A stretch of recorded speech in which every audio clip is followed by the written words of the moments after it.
Number 10. A member of the long history of Samoan heritage in wrestling. Yokozuna wrestled in the WWF as a giant sumo representing Japan.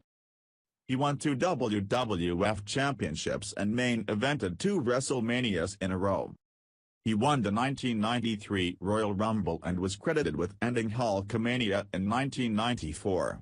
He passed at only 34 of a pulmonary edema caused by his weight, which was more than 580 pounds at the time of his death. Number 9.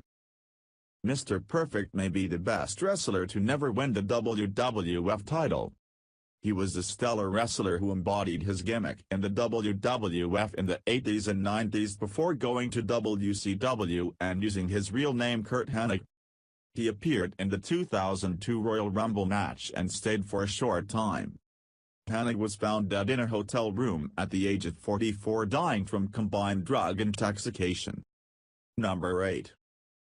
When Andre the Giant passed away in 1993, it was the end of a legendary life. Andre did it all in the WWE, winning both the WWE Championship and WWE Tag Team title. His most famous feud was against Hulk Hogan. Andre, who was born in France, was visiting his home country to attend the funeral of his father. One night in a hotel room he passed away due to congestive heart failure. Following his death, he was immediately inducted into the Hall of Fame as the sole inductee in 1993.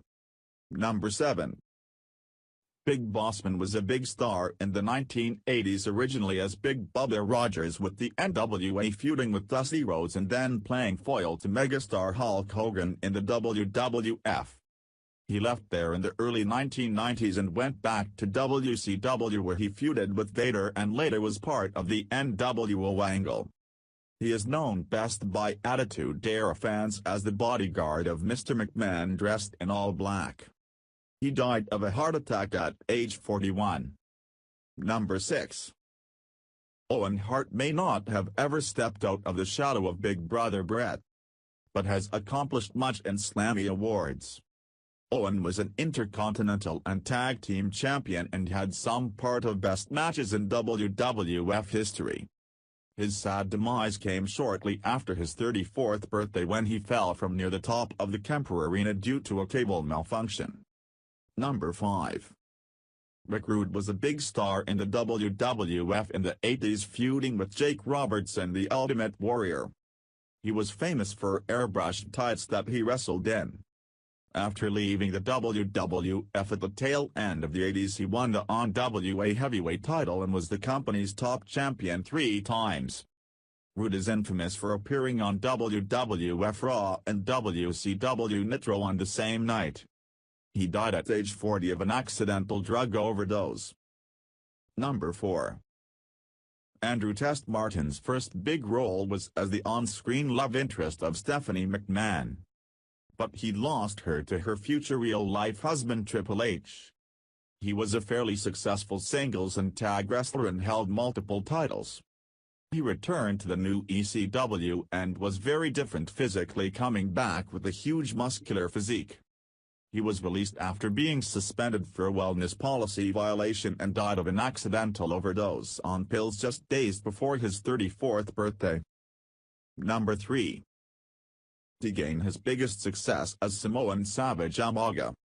Umaga ran through everybody in preparation to challenge John Cena, a feud which saw an amazing last man standing match. He had various other feuds, and his last WWE match was a strap match against CM Punk. Umaga was released from WWE after refusing to go to rehab after his second wellness policy violation and died a few months later after suffering 2 heart attacks due to a drug overdose at the age of 34. Number 2. Chris Benoit accomplished a lot in his 22 years career and worked with many promotions. Benoit was a 2-time world champion and was booked to become 3rd-time world champion at a WWE event on the night of his death. Benoit murdered his wife and son on June 22, 2007 and hanged himself 2 days later. Research suggests depression and brain damage from numerous concussions are likely contributing factors leading to the crime. Benoit died at the age of 40. Number 1.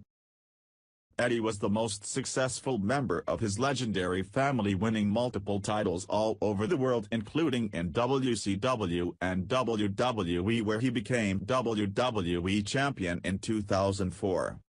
He had a long history of drug and alcohol abuse that ended up with him out of the company for a period of time before coming back and finding his greatest success. Sadly, even though he was clean, his years of abuse caught up with him and he died of an enlarged heart at 38. Thanks for watching. If you liked this video, give it a thumbs up.